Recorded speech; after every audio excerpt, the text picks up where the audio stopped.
Well, good early morning. It is technically Sunday morning. It is after midnight. And this was a late episode of a movie review on the channel.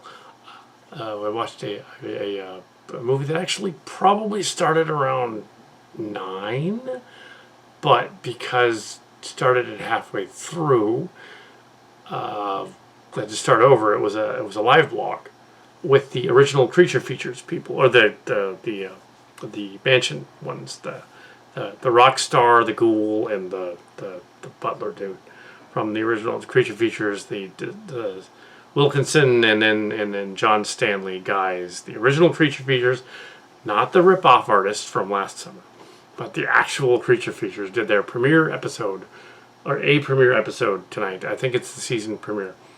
So it says premiere of Ronald Fields was a guest, W.C. Fields' grandson, and the movie was Topper Returns, which was referenced in Most Offensive Video in their Easter special, the Easter Nigga, Charlie Brown. Way the Easter Nigga. Yeah, he was like a dog in it. Yeah. Yeah, it's the N-word. But I don't want to say the N-word. But that's what it was. And it's a reference to the original Topper movie from 1937 being colorized by Ted Turner. So the character of Peppermint Patty in the movie jokes is like rubbing his sugar stick all over a print of Topper Returns. So I decided to, well, they just happened to be showing Topper Returns, so I figured I would watch Topper Returns and figure out what all the fuss was about. Now the original 1937 one was Topper, and Topper goes somewhere. Topper goes, and then Topper goes to town, and then Topper returns. Yeah. So this was the third one. Yeah, Topper Returns. It does have a stereotypical black chauffeur in it, however, who later went on to play in Scooby-Doo movies for Hanna-Barbera. He was later one of the characters in Scooby-Doo, which is hilarious. Yeah, he was one of the guys. So his voice is very distinct, and he is one of the characters. It's actually, yeah, I don't know where W.C. Fields was in there. I think maybe he was the cop. I'm not sure. Or maybe he was actually the Bowery bad guy. Boat guy. But yeah, I'm not sure why he was in there. But this movie was black and white. It was made in 1941, and it is the third in the series. I'm not going to review the other ones. I mainly went to this because it was a live blog with the cast of Creature Features. The current Creature Features. Started in 1971. It would have been John Stanley. 1971, after Bob Wilkinson. Also, there was a comment from my channel saying that hello from Milpitas and the Milpitas Monster and all that was referenced. But then on to the movie. They didn't want to know about that. They wanted to see the movie. Yeah, yeah, they're in wine country somewhere close to where Dan and his group used to be, but Dan moved back up to Gilroy still. Anyway, so yeah, in a nutshell, this is not going to be a long review. There's no point in analyzing it over to death. There was a TV. I'll give you some background that they didn't give you. There was from Wikipedia. There was a TV show. There was a spinoff, and there was a '70s version of it. The '70s one is probably the one that I recall. Yeah, not the '40s one. This was the original one. The original sequel, third sequel. The premise of the movie is that there is a miserly old guy who is apparently sick or dying or something, and there's a doctor guy. There's a big old house mansion on the lakeside, very similar to the one in the Creature Features movie, actually. And it's probably supposed to be the same place allegedly. So. That's probably what they're getting at. So the creepy mansion is there, and you have the creepy housekeeper lady, the creepy butler. You have the whole shtick. You have, at one point you have cops, and a cop that sounds like this. He's from Chicago or something. He's in there. So there's an early Fuzzy Face in there, basically. But yeah, so cool. It's not him, though. It would be his ancestor. But then there's, it's not really, but it sounds like it. And then there's like early Hollywood stuff in there, and shenanigans, and there's a scene where there's some evil boat dudes that steal a body in there, and the ghost comes around and it manipulates there's a slapstick scene which manipulates the engine, turning it off and on, and the two guys are slapstick breaking stuff on each other to try to stop each other. Yeah, it's fun. It's listed as a comedy, and unlike some comedies in the 80s and 90s, early 2000s, it is a comedy. It's a horror comedy. It is literally what it says it is. It's yeah. I mean, it's similar to Knives Out, which was a current movie from last year. It's in that foul play and stuff, and it's the bait and switch, and it's you know, of mystery movies as they go. It's clearly gonna be one of four things.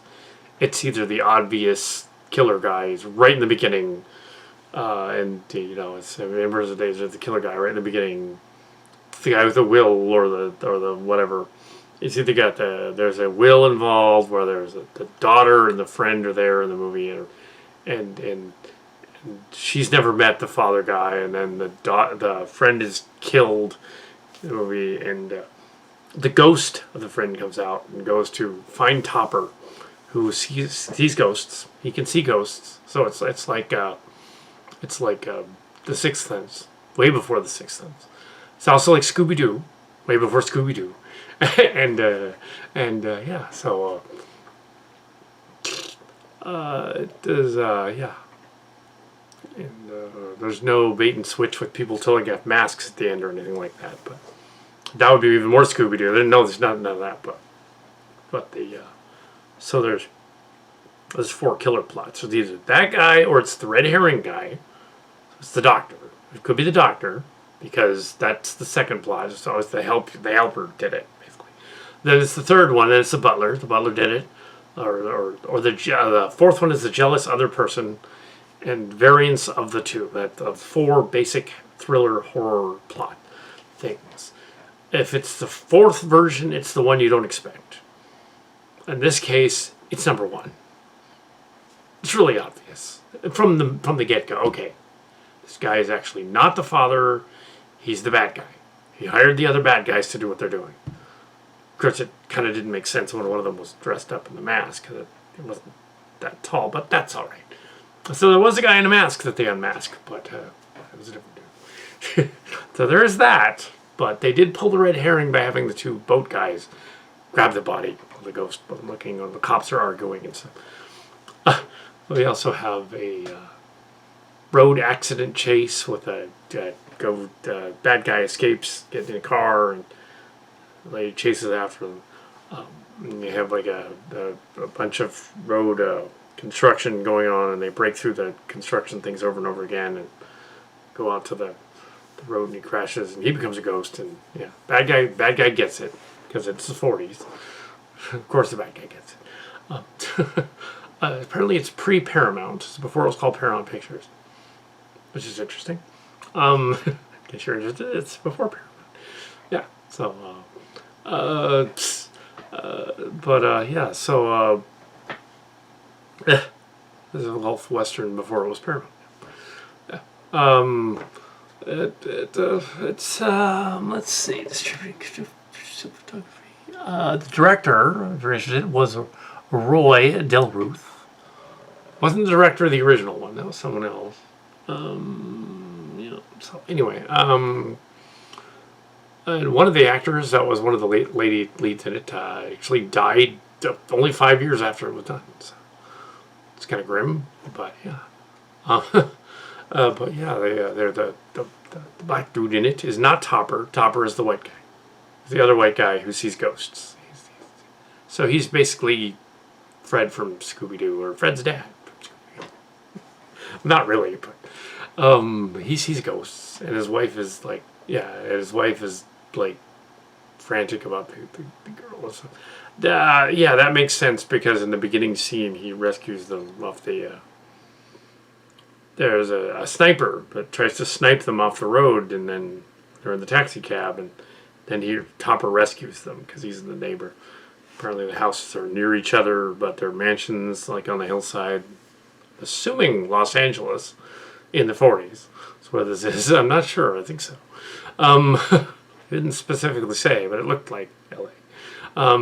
The car chase scene had a lot of green screen work behind it. Also, for 1941, the ghost effects are really good. There's a scene where the ghost, she turns into a ghost, and they rotoscoped ghost images of the film. It was film. It was celluloid back then, so anything that they did would have to be rotoscoped in and sort of like mirrored and walk away and go up into the sky at one point and come back down, or come out of the crash and come back down. And they would do effects with the ghost where it would have a booze bottle and it would drink it and put it down and stuff. And the bar stool gets crunched in, or the sofa gets crunched in, and the other thing is moving her around. And like, that's a lot of gags in this one. It is the third one, so they wanted to see. Unlike sequels nowadays, where they just make a sequel follow up that isn't really as good as the original. Yeah, I would say this, except for the awful colorized Topper movie, you don't see that. See the black and white one. That's what they were referring to in Beware the East End, Charlie Brown, was the colorized original Topper movie. And the fact that the guy sounded like a stereotypical minstrel dude, even though I don't think it was. It was just he sounded that way. Because they told the actor, just sound like that. Go for it. Sound like a minstrel. Vaudevillian or something. So he sounded like this, man. It was really, really, yeah. But yes, no, don't do that. He sounded like Shubalafa, but he's not. So, yeah, we have Topper Returns. It's about the creature feature guys, and the original, not the originals, they're the creature features people that inherited creature features from John Stanley. So the original ones, not that faker guy. So it was them. It was the rocker, the ghoul, and the butler guy. It was their premiere. I'm not sure when this episode aired tonight on August 1st. So there's we're not horror hosts though. This channel is not horror hosts. So this is not a horror hosting. This is a review of Topper Returns. Although I thought it would be fun to update on that. And yeah, it was a murder mystery about an evil father guy pretending to be a father guy. He clearly wasn't. and the whole thing was a setup to, I guess, kill her off, but the daughter. But then it didn't work in the story, in the movie Topper Returns. And so the ghost and Topper get together. Topper's a white dude. He's a banker guy, and solve the thing. And you have the cops doing stuff. You have the bad guys trying to sneak away with the body onto a boat, but instead of and they suggest pouring it in cement and putting it over the side, but they don't. On it for our hero and the ghost. They're rowing the boat. That's another cool scene. Is they get the ghost rowing the boat.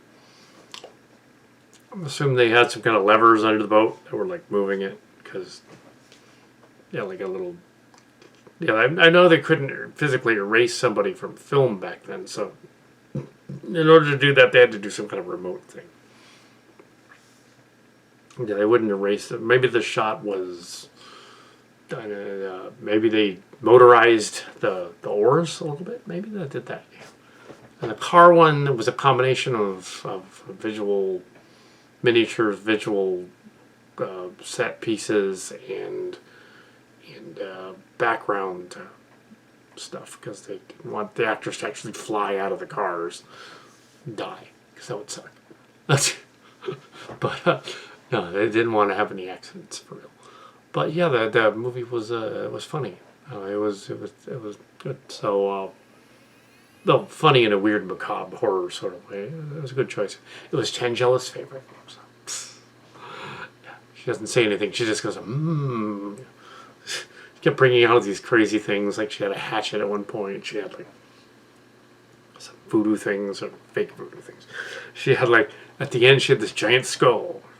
Not right now. And she thought, oh. I don't know where she got a Nephilim skull, but she had one. Yeah. So there's my little aside, which doesn't go with 2019 champagne on that. Oh, it was wine. They had wine, W.C. Fields wine, on the show, and they were gonna. I don't think they actually drank it on the show. On this Creature Fears thing. I guess 2019 is a fairly good year for grapes because it wasn't too hot, wasn't too cold. But yeah, I mean, California wines, you don't really hear too much about like them being. It's kind of like a Mediterranean climate, so you don't really hear about like, oh, this is like a Dom Perignon from like 100 years ago. It's more like, oh no, this is from like 3 years ago, and it's all right, or this is from 2 years ago, or 1 year ago in this case.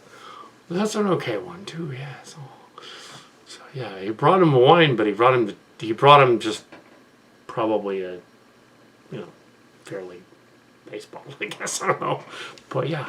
Oh, anyway, so there's my story. There's yet another story behind the scenes thing where I rambled on, but at least I got to show you the uniform. Like, oh, that's the like.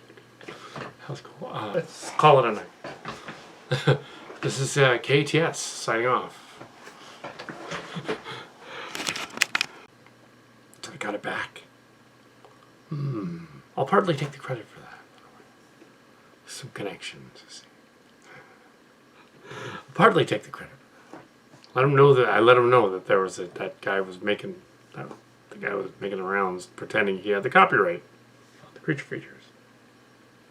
They contacted their people. He doesn't have the copyright to that. Turns out, I was actually right. That Channel 2's programming, including the original Creature Features, now that KTVU is not owned by Fox anymore, it's owned by 20th Century Fox. Therefore, it's owned by 20th Century Fox Disney. So yeah, Disney has the right to Creature Features. So they went to the Disney people and they said, hey, we have the copyright for this, right? Disney's all, we don't really care either way. But yes, you do. That other guy does not have the merch and the copyrights and all that. You do. You guys do. John Stanley's people do. You do, therefore. So don't worry about that other guy. What's he going to do with it anyway? He can't be them. So yeah, it's solved. So that's cool. Yes. And also, that guy was a creeper. That guy that was not. Anyway, so exactly a year after the convention, if they were still doing, well, they can't obviously do Comic-Con, San Jose. Obviously, there's a pandemic.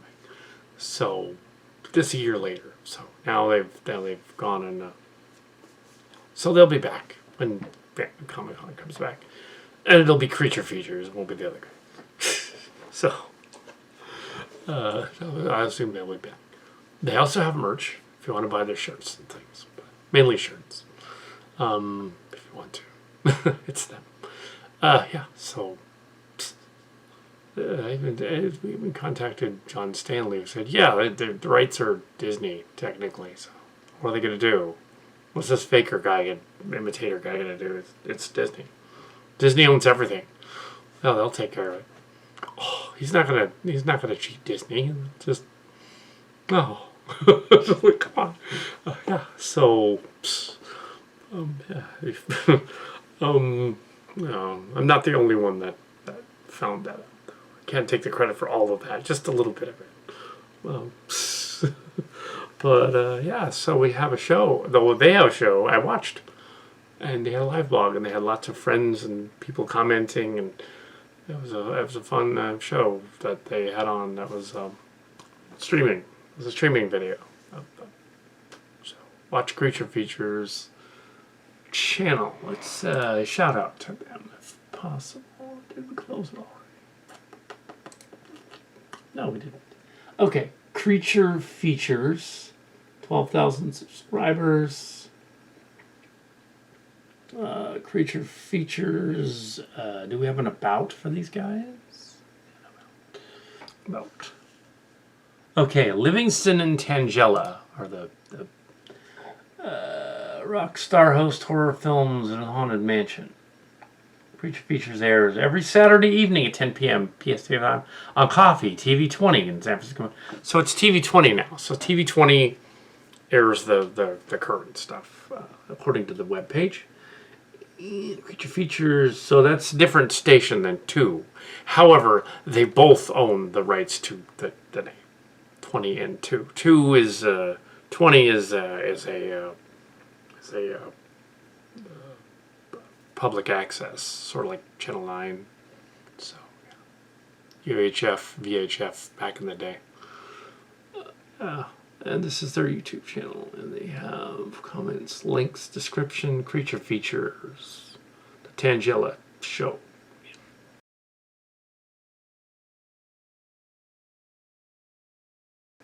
So I met them all. I have like a signed poster thing and everything back in the day, a couple of years ago, and there were other horror hosts there and everything.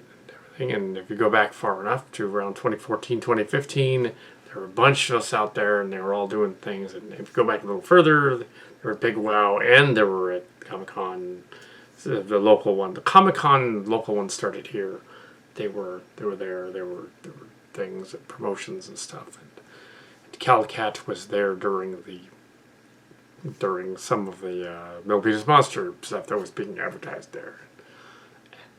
Robert Burrell, I knew he'd go to our church, so I knew him. So he's all like, "How would you like to sit here and advertise Milpitas Monster and horror hosts and stuff?" So ever since then, back in 2013, 2014, whenever they do something, I show up. If I show up, I'm gonna plug it. We covered the 2 of the Milpitas Monster shows, 2015 and 2016, I believe. Yeah, so Kal Kat and Mark's Cards covered those.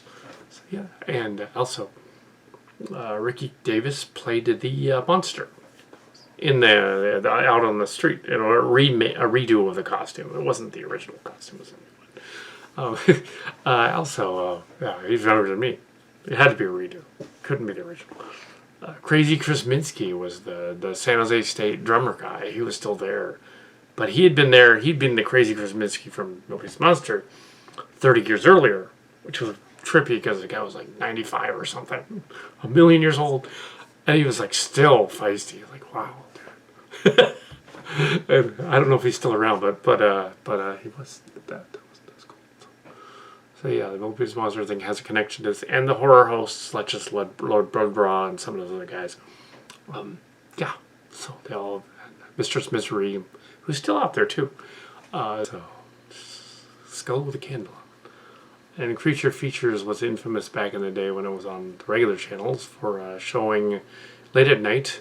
And it wasn't with my friends from Pine Hill, although we mentioned it later because we'd all seen it. They showed Nightmare on Elm Street uncut at like 2 in the morning. We watched it. They aired Nightmare on Elm Street on there. And yeah, and to which Martha overheard that story being mentioned to me and John again and said, "My sister mentioned it. Actually, that was me. You got up early in the morning and watched me watch a horror movie at 2 in the morning." So yes, that was Martha. Yeah, it wasn't Jim. Jim Buffkin. It wasn't friend Jim Buffkin, although he's probably there. But it was, yeah. She and her friends were watching the movie, and we snuck down and we watched it. So that's all right. And also, my late father was in the Milpitas Monster movie. The cameo. He was a councilman in the movie, and one of my late sisters was in it. One of my regular sisters was in it, and my sister was in it. But oddly enough, not my brother. I don't know why he wasn't in it. He was probably in the background somewhere. But they were all in it, in the scene. And there was a scene in the DVD version, which actually shows Martha and her friend Candy, and they're in the shot, in the DVD version when they show the kids in the crowd. And there was a thing. This is Milpitas Monster. I thought it'd be fun to mention because some of us were in it. Nepotism. And Candy remembered that she was visiting for this wedding last October. Martha's wedding. To someone that happens to be named Jim, but is not the same person. And anyway, so she's at the wedding. She mentions the Milpitas Monster in the director's cut. To see the director's cut, she got to see it. And he goes, "Yeah, you're in it." And she's all, "Yeah, I remember that. I totally remember that scene. That's cool. They restored it." She's all, "Yeah, that was me." And she's all, "You were there too. They just didn't get you on camera. Because where would you have been? You would have been there too." This is probably what it was. I was probably acting up, so they probably just didn't include me. It's like, don't film the little guy. He's running around. Get me in front of the camera. Get me in front of the camera. So they didn't use that part, but they used everything else. There probably was. Or else would I have? But yeah, so there were a bunch of people in that. So that doesn't matter, although it's kind of cool. I was in a great horror movie. It's not the last time I've been in something. My other sister Martha and I were in something called Nessen Duerma as well. We were in an art house movie, an art house thriller. Look it up. It wouldn't be creature features material though, because it wasn't that good. It might be. It might constitute as a best of the worst though.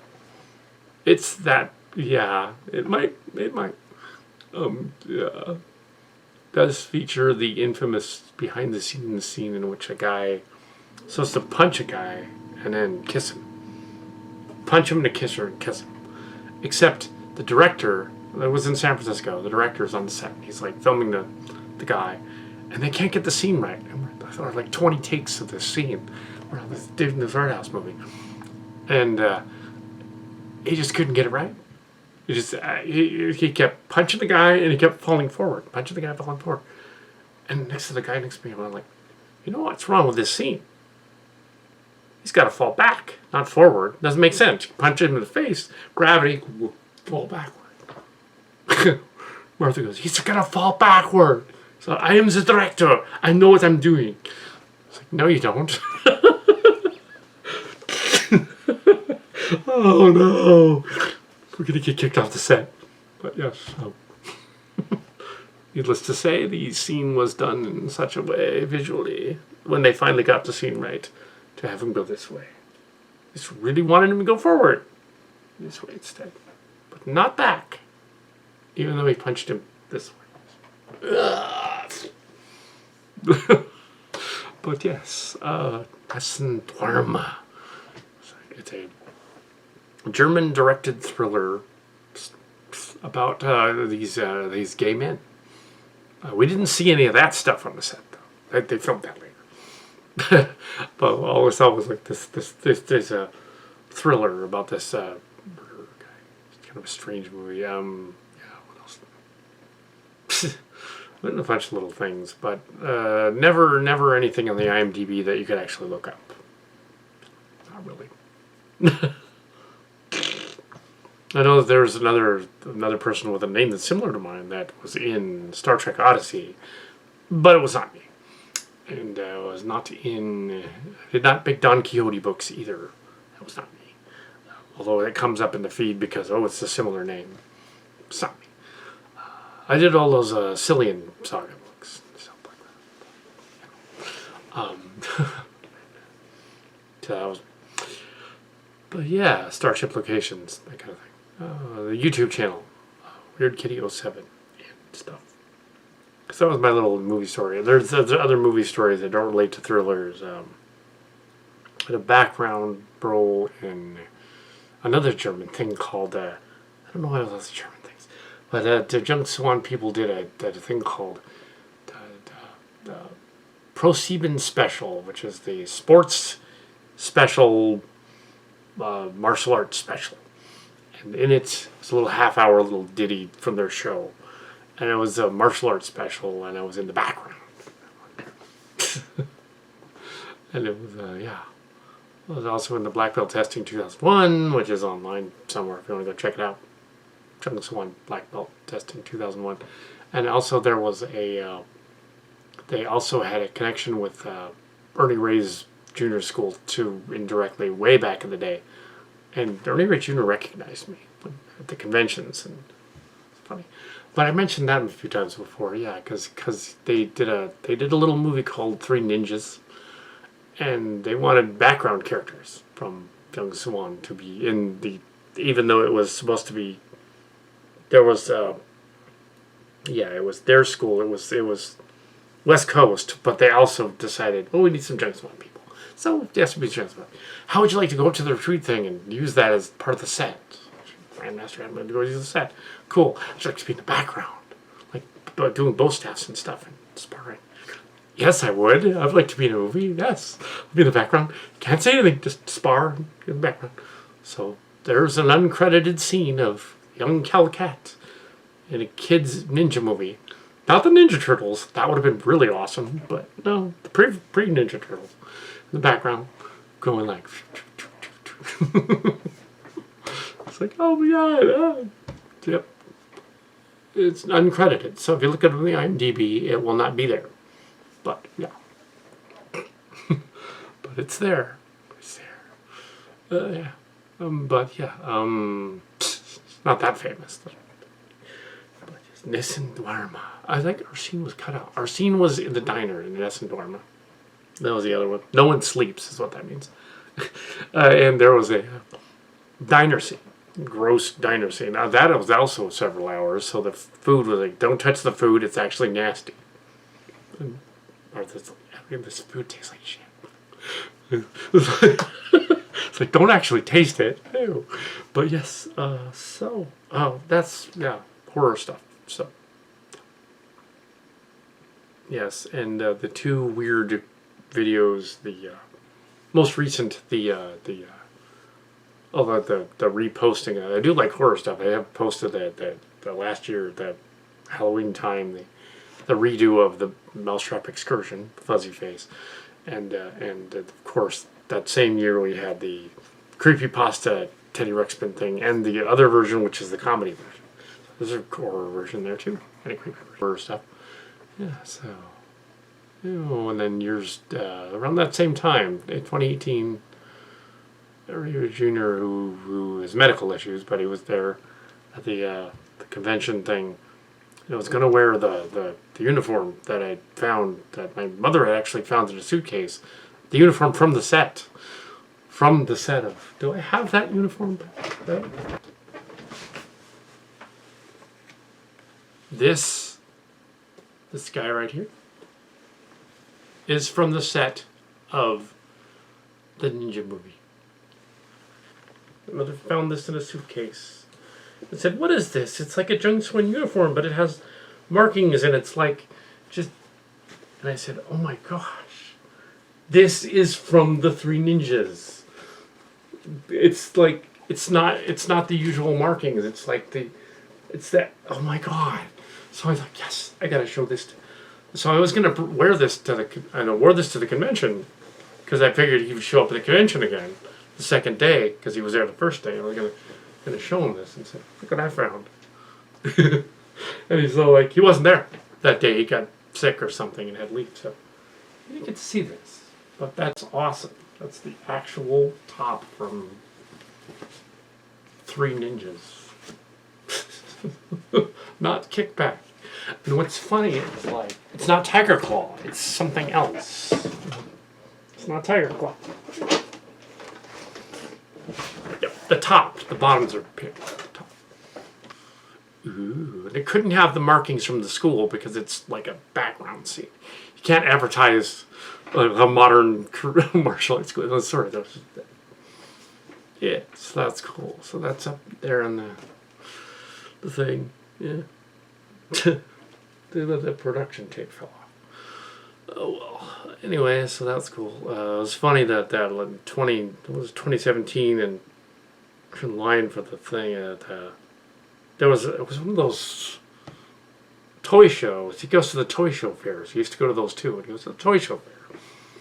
And me and this dude, big black dude, we're waiting to see Ernie Ray Jr. and commenting on the movies that we were favoriting and whatnot. He'd been in Surf Ninjas, apparently. So he was like, "Oh, I don't know about going up there and get an autograph." I mean, I was into Surf Ninja. I was in Three Ninjas. Oh, the Turtles? No, Three Ninjas, the one before that. And he's like, "Oh yeah, yeah." I didn't know, but come up there, just go to the front and get an autograph. It's like, and he wanted more. He was like, "No, let's sit in here and spar. Look like we're sparring. Take a picture, like in stance, you know." But yeah, so that was cool. For a 2-second bit while they're walking along, and you see the people sparring behind them without markings on their outfits. Of course, modern Kitty Key, the martial sportist. One of the uniforms. Kitty Key. It's modern. It's Peg Claw. And of course, the hilarious honorary Bloodmaster belt. Hilarious. Yeah, we have this made for the show. That's all. It's not official. It's honorary.